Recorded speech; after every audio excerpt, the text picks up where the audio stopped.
வணக்கம் நண்பர்களே. பராசக்தி திரைப்படம் ஒரு அரசியலை பேசுது. எந்த அரசியலை பேசுது? நேரடியாக காங்கிரஸ் எதிர்ப்பு அரசியலை பேசுது. பராசக்தி அப்படிங்கிற பெயரே ஒரு திராவிட அடையாளத்தை குறிக்குது. ஏன்னா பராசக்தி படம் நடிகர் திலகம் சிவாஜி கணேசன் நடித்த முதல் படம். அதற்கு வசனம் எழுதியவர் யாரு? கலைஞர் கருணாநிதி. ஆகிய பராசக்திங்கிற பெயரை சொன்னாலே அது திராவிட அடையாளத்தை பிரதிபலிக்குது. அதற்கான அடையாளமா தான் அது சிறப்பாக செயல்பட்டு வருகிறது. இந்த சூழல இப்போ எடுக்கப்பட்டிருக்கின்ற பராசக்தி படமும் ஒரு முக்கியமான அரசியலை பேசுது. என்ன அரசியலை பேசுது? அந்த படம் ஹிந்தி எதிர்ப்பு போராட்ட காலத்தை வெளிப்படுத்துது. ஹிந்தி எதிர்ப்பு தமிழகத்தை பொறுத்த வரைக்கும் 1937 தொடங்கிருச்சு. 1965 ஹிந்தி எதிர்ப்பு போராட்டம் ரொம்ப தீவிரமா நடைபெற்றது. அப்போ நிறைய பேர் உயிரிழந்தாங்க. அந்த ஒரு அலையில தான் தமிழகத்தில் 1967 திமுக ஆட்சிக்கு வந்தது. காங்கிரஸை வீழ்த்தி திமுக ஆட்சிக்கு வந்தது. அகல ஹிந்தியை திணித்தது யார்?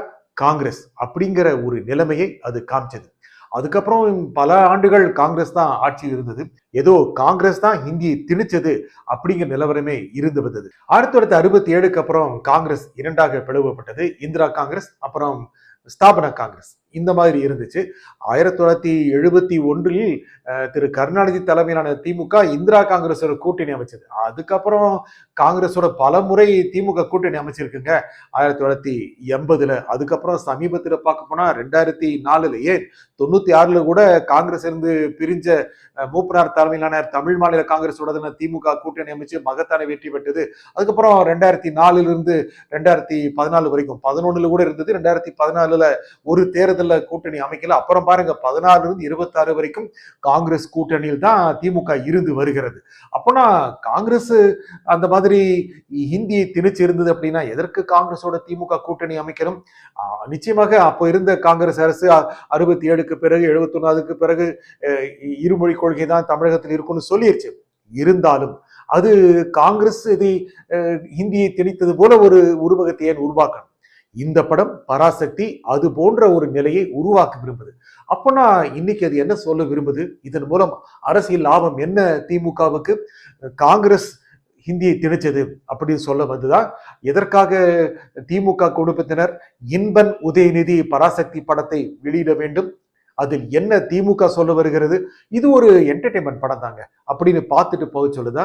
இல்ல அரசியல் செய்தியை சொல்லுதல்லவா? என்ன அரசியல் செய்தியை சொல்லுது? காங்கிரஸை எதிருங்கள், காங்கிரஸை எதிர்க்கலாம் அப்படின்னு சொல்லுது. அதான் திமுக சொல்ல வருதா? அதுதான் சொல்ல வருதா?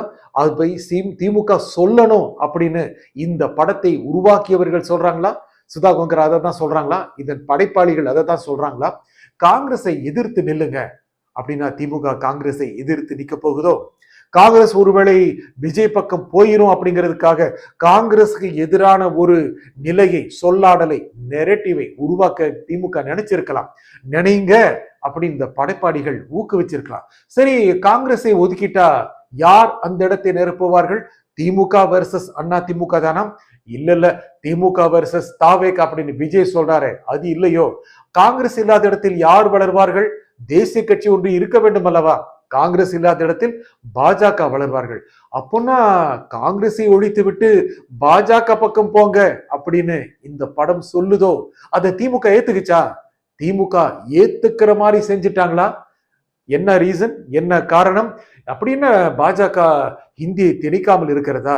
நமக்கு தெரியாமல் பல இடங்களில் மத்திய அரசு, பாஜக தலைமையிலான மத்திய அரசு திணிச்சுத்தான் இருக்கு. கொஞ்சம் பின்னால போனோம் அப்படின்னா பல மத்திய அரசு நிறுவனங்களுக்கு ஹிந்தி பெயரை சூட்டியது ராஜீவ்காந்தி தலைமையிலான காங்கிரஸ் அரசு. அதுவும் நினைவுபடுத்திக்க வேண்டும். இப்போ பார்த்தோம்னா பல ஈவன் நம்மளுடைய சட்டத்துடைய பெயர்களை கூட இந்த பாஜக அரசு ஹிந்தியில உருவாக்கிருச்சு. அதையும் முதல்ல எதிர்த்துட்டு எல்லாம் ஏத்துக்கிட்டாங்க. அப்போனா ஹிந்தி திணித்தது பாஜக இல்லையோ? அது என்ன சொல்ல வருது? படத்தில் காண்பிக்கப்பட்டது அப்போது இருந்த காங்கிரஸ் போல இருந்தாலும் நீங்கள் பாஜகவை எதிர்த்து நில்லுங்கள் அப்படின்னு அதனுடைய தயாரிப்பாளர்கள், படைப்பாளிகள் சொல்லியிருப்பாங்களா? இதை புரிஞ்சுக்கிட்டுதான் இன்பன் உதயநிதி இந்த படத்தை வெளியிட்டார். இல்ல வெளியிட்ட மாதிரி இந்த படைப்பாளிகள் செஞ்சுட்டாங்களா? அந்த மாதிரி அரசியல் உருவாயிருச்சோ? நல்லா கவனிக்கணும். இது ஒரு அரசியல் படம் தான். இன்னைக்கு இருக்கிற நிலைமையை பொறுத்த வரைக்கும் திமுகவுக்கு ரெலவெண்டாக இருக்கட்டும் அப்படின்னு தெரிகிற மாதிரி உருவாக்கப்பட்ட படம். அதனால திமுக அதை சப்போர்ட் பண்ணியிருக்கலாம். ஆனா அதனுடைய படைப்பாளிகள் அப்படிதான் சொல்லியிருப்பாங்களா? ஒருவேளை பாஜக பக்கம் திமுக போகலாம் அப்படின்னு சொன்னாங்களா? என்ன சொல்லுது பாஜக? எதை இந்தியாவில அதிகமா சொல்லிட்டு வருது? காங்கிரஸ் முஃப்த் பாரத், காங்கிரஸ் இல்லாத பாரதம் அப்படின்னு சொல்லுது. அதே மாதிரி காங்கிரஸ் இல்லாத தமிழகம் அப்படின்னு பாஜக சொல்ல நினைக்குதா? திராவிட கட்சிகளுக்கு மாற்று அப்படின்னு பாஜக சொல்லுது. இருந்தாலும் திமுக இருக்கட்டும், காங்கிரஸை விட்டுட்டு வாங்க திமுக காரங்களே அப்படின்னு பாஜக சொல்ல விரும்புதானே? சொல்லுதுங்க, சொல்லுது. காங்கிரஸை விட்டு தள்ளுங்க, நீங்க தனியா நின்று ஜெயிச்சாலும் ஜெயிச்சிருங்க. காங்கிரஸுக்கு மத்தியில ஒரு பலம் கிடைக்கிறதே இந்த தமிழ்நாட்டில இருந்துதான். ஆகையால காங்கிரஸுக்கு எதிரான மனநிலையை இந்த படம் உருவாக்க விரும்புது. திமுகவும் அதை விரும்பணும் அப்படின்னு படைப்பாளிகள் சொல்றாங்க. அது பாஜக சார்பாக திமுகவை மாற்ற நினைக்கிறாங்களோ இல்லையோ, பார்க்கிறவங்க கூட ஐயோ காங்கிரஸ் தாங்க இந்த ஹிந்தி திருச்சுது அப்படின்னு ஒரு மனநிலையை உருவாக்குவதற்கு முயற்சிகள் பண்றாங்க. காங்கிரஸை விட்டுட்டு பாஜக பக்கம் போங்க, ஐயா காங்கிரஸுக்கு பாஜக வித்தியாசம் இல்லைங்க அப்படின்னு முதல்ல சமன் படித்துட்டு அப்புறம் காங்கிரஸ் ஒதுக்கிட்டு பாஜக கையை பிடிச்சிட்டு போங்க அப்படிங்கிறதையும் இந்த படம் சொல்லுது. இந்த படம் ஒரு வெற்றி படமா இன்னும் தெரியல. 2 நாள் ஆச்சு, கொஞ்சம் ஹவுஸ்ஃபுல்லா தான் ஓடிட்டு இருக்கு. திங்கட்கிழமை நாங்கள் இப்ப பதிவு செய்கிற வகையில பார்க்கும்போது திங்கட்கிழமை அதிக ஷோக்கள் ஃபுல் ஆகல.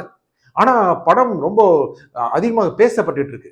இந்த படம் வெற்றியா தோல்வியாங்கிறத பத்தி நம்ம பேசக்கூடாது. ஏன்னா நிறைய கலைஞர்கள் ஈடுபட்டிருக்காங்க. சிவகார்த்திங்கிற ரொம்ப நல்ல ஒரு நடிகர் இந்த படத்தில் நடிச்சிருக்கிறாரு. ஏராளமான திரைக்கலைஞர்கள், மிக சிறந்த திரைக்கலைஞர்கள், ஜிவி பிரகாஷ்குமாரோட 100வது படம். இந்த மாதிரி நிறைய இசைக்கலைஞர்கள், இந்த நிறைய தொழில்நுட்ப கலைஞர்கள் இந்த படத்துல வேலை செஞ்சிருக்காங்க. அவங்க எல்லாரும் இந்த வெற்றி பெறும் நினைப்பாங்க. படங்கள் வெற்றி பெற வேண்டும், எந்த படம் இருந்தாலும் வெற்றி பெற வேண்டும். ஆனால் அந்த படம் சொல்லி செல்கின்ற அரசியல் என்ன, சொல்லி செல்கின்ற தகவல் என்ன, செய்தி என்ன அப்படின்னு பார்க்கும் பொழுது ஒரு அரசியல் நோக்கத்தோடு வந்திருக்கின்ற இந்த படம் நிச்சயமாக ஒரு வலதுசாரி எண்ணம் கொண்டவர்களாக தமிழக மக்களையும் தமிழக ஆட்சியாளர்களையும் மாற்றுவதற்கான முயற்சியை தெரிந்தோ தெரியாமலோ செய்கிறது. அதை தெரிந்தோ தெரியாமலோ திமுக ஏற்றுக்கொண்டிருக்கிறது. அதையும் கவனிக்கிறோம். திமுக இதன் மூலம் ஏதோ வகை ட்ராப் பண்ணப்பட்டிருக்கோ அப்படின்னு நீங்க நினைக்கலாம். திமுகவுடைய ஆட்சியாளர்களும் திமுகவுடைய முடிவு செய்கின்ற நிலையில் இருப்பவர்களும் இதெல்லாம் அறியாதவர்கள் அல்ல. அவங்களுக்கு நல்லா தெரியும். இன்னைக்கு இருக்கின்ற விஜய் வளர்கின்ற ஒரு அரசியல் நிலையில் இது போன்ற படம் வந்தால்தான் திமுகவின் புகழ் பரவும், திமுக செய்திருக்கின்ற தியாகங்கள் பரவும். அண்ணா என்கின்ற ஒரு மகத்தான ஒரு தலைவர் என்ன சொல்ல வந்தார் அப்படிங்கிறது சொன்னாவே அவர்கள் திமுக பக்கம் நிற்பார்கள் அப்படின்னு திமுக காரங்க நினைப்பாங்க. அண்ணா திமுகவுக்கு மட்டும் சொந்தமானவர் அல்ல, அண்ணா திராவிட முன்னேற்ற கழகமும் இருக்கிறது. அண்ணா 2 கட்சிகளுக்கும் சொந்தமானவர். ஆகிய திராவிட உணர்வுகள் வளரலாம் அப்படின்னு படைப்பாளிகள் நினைச்சிருக்கலாம், அதை திமுகவினரும் நினைச்சிருக்கலாம். அண்ணாவைத்தான புகழ்கிறார்கள் அப்படின்னு. ஆகையால் அண்ணா போன்ற சிந்தனையாளர்களை வளர்ப்பதன் மூலம் காங்கிரஸ் போன்ற கட்சிகளை ஒதுக்கிவிட்டு மெதுவாக இப்பொழுது இந்தியா முழுக்க பலம் பெற்றுக் கொண்டிருக்கின்ற, பலமாக இருக்கின்ற பாஜகவின் நினைவு திமுகவுக்கும் இருக்கட்டும், இந்த நாட்டில் இருக்கின்ற, தமிழ்நாட்டில் இருக்கின்ற மக்களுக்கும் இருக்கட்டும், வாக்காளர்களுக்கும் இருக்கட்டும் என்ற எண்ணத்தையும் இந்த படம் தந்து விடுகிறது. ஒரு அரசியல் படம். அரசியல் படம் அதிக அளவுக்கான சர்ச்சையில் இருக்கிறது. இந்த அரசியல் படம் ஒரு மறுசிந்தனையை உருவாக்கி கொண்டிருக்கிறது. அதன் வகையில் இந்த படம் நிச்சயமாக அரசியல் உணர்வையும் அரசியல் விழிப்புணர்வையும் இது போன்ற விவாதங்களையும் ஏற்படுத்துகிற விதத்தில் வெற்றி படம் தான். நன்றி, வணக்கம்.